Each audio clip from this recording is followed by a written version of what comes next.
நானும் காலையில இருந்து பாத்துட்டு இருக்கேன். ரொம்ப சோகமா இருக்கீங்களே அத்தை. புயல் அடிக்க போதுன்னு கவலையா இருக்கீங்களா? புயல் ஆல்ரெடி அடிச்சுக்கின்னு இருக்கு. ஐயோ அம்மா எங்க போற?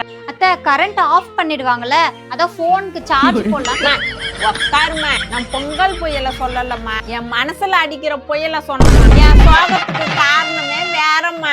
என்னன்னு சொல்லுங்க அத்தை. என் பொண்ணை கட்டி கொடுத்தோம்லம்மா, அவ மாமியாரு அவ என்ன செஞ்சாலும் குறை சொல்றாங்களாமா. போன்ல கதறி கதறி அழுகுறாமா. மாமியார் எப்படி, மாமனார் எப்படி, மாப்பிள்ளை எப்படின்னு விசாரிச்சுதாம்மா பொண்ணு குடுக்குறோம். இருந்தும் இப்படி நடக்குதேம்மா, அதாம்மா கஷ்டமா இருக்கு. அத்தை, நீங்க ஒன்னும் ஃபீல் பண்ணாதீங்க அத்தை, அதெல்லாம் சரியாயிடும். ஃபர்ஸ்ட் டீயை குடிங்க. என்ன டீ போட்டிருக்க? பஃபல்லோ வயசாகுது, ஒரு டீ கூட போட தெரியல. இந்தா போ, வேற போட்டு எடுத்துன்னு வா. உன்னெல்லாம் வச்சிட்டு. சாரி அத்தை, நான் வேற போட்டு எடுத்துட்டு வரேன். நம்ம சோகமாவே இருப்போம்.